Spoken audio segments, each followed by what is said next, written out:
With Halloween creeping up on us, your little monsters may be ready to stuff their face with candy. But Local 3's Pamela Kelle spoke to a nutritionist who has tips on how to help your child avoid a sugar overload nightmare.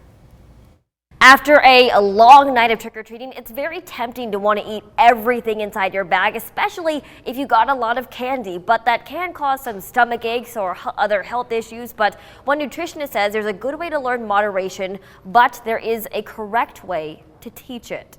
I think parents need to have a plan of how they want to handle it with their children. I think Halloween is the perfect time to teach about moderation. Pamela Kelle has worked for years with people when it comes to forming healthy habits. She says when it comes to kids, it's all about teaching, not forcing.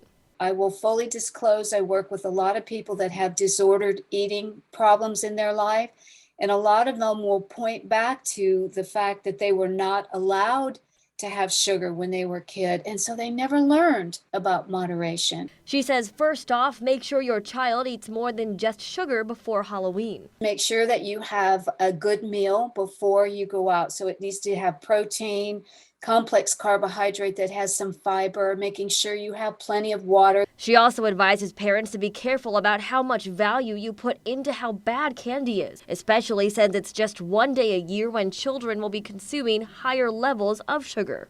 Demonizing it and saying you should not have sugar just makes it have a lot of magical value. And when you just let it be a fun food for a holiday that is part of American tradition, it's a lot easier to say, let's pick out what we like. She added to not take away the fun of Halloween, but spread focus across the holiday for parts that don't necessarily involve candy. I think Halloween is tradition, it's family, it's costumes, it's parties, it's fun, it's decorating. Reporting in Chattanooga, Pamela Kelle, Local 3 News. Well, the Washington Post reports Halloween treats are getting smaller due to shrinkflation and a move by candy companies to reduce the calorie counts.